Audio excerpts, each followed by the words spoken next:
بسم اللہ الرحمن الرحیم والسلام علی من اتبع الہدی۔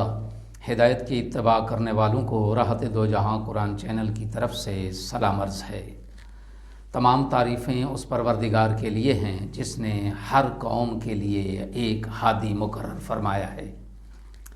لاکھوں درود و سلام ہوں ہمارے ہادی برحق حضرت محمد مصطفیٰ صلی اللہ علیہ وآلہ وسلم پر اور آپ کی آل پاک پر۔ سامعین کرام صاحبان ایمان، ہمارے آج کے سبق کا موضوع ہے سورہ آل عمران کی آیت نمبر 8۔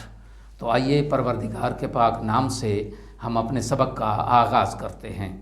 بسم اللہ الرحمن الرحیم۔ ربنا لا تزغ قلوبنا بعد اذ ہدیتنا وہب لنا من لدنک رحمۃ انک انت الوہاب۔ ترجمہ: ہمارے رب، جب تو نے ہمیں ہدایت بخشی ہے تو اس کے بعد ہمارے دلوں کو کجی میں مبتلا نہ کر اور ہمیں اپنے پاس سے رحمت عنایت فرما، یقیناً تو بڑا عنایت فرمانے والا ہے۔ آیت کی تفسیر۔ سابقہ آیت میں فرمایا گیا ہے کہ جن کے دلوں میں کجی ہے وہ فتنے اور تاویل کی تلاش میں متشابہات کے پیچھے پڑے رہتے ہیں، جبکہ راسخون فی العلم یہ دعا کرتے ہیں کہ مالک، تو نے علم دے کر ہمارے دلوں کو کجی سے بچایا ہے اور ہدایت کی نعمت سے ہمیں نوازا ہے۔ اب اس ہدایت کو برقرار رکھنا۔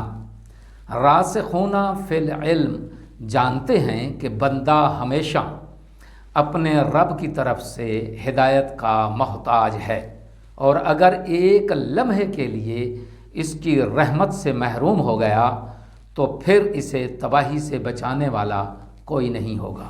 وَهَبْ لَنَا مِن لَّدُنْكَ رَحْمَةً۔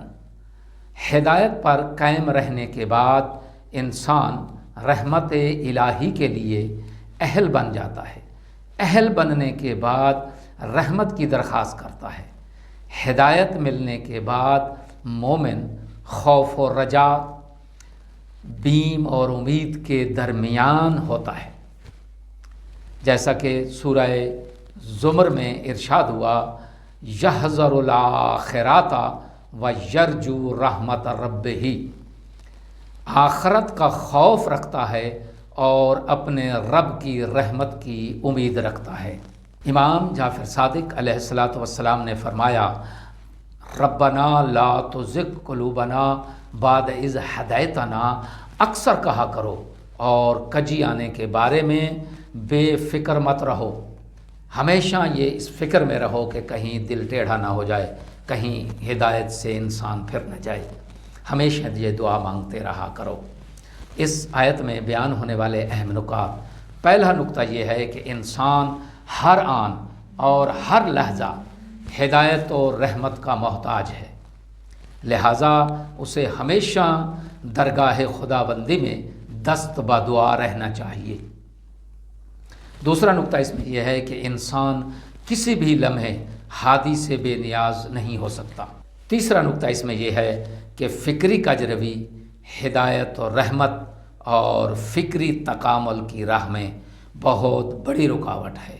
آخر میں دعا ہے کہ خداوند عالم ہماری ہر وقت ہدایت فرماتا رہے اور ہمارے دلوں کو ٹیڑھا ہونے سے محفوظ فرمائے۔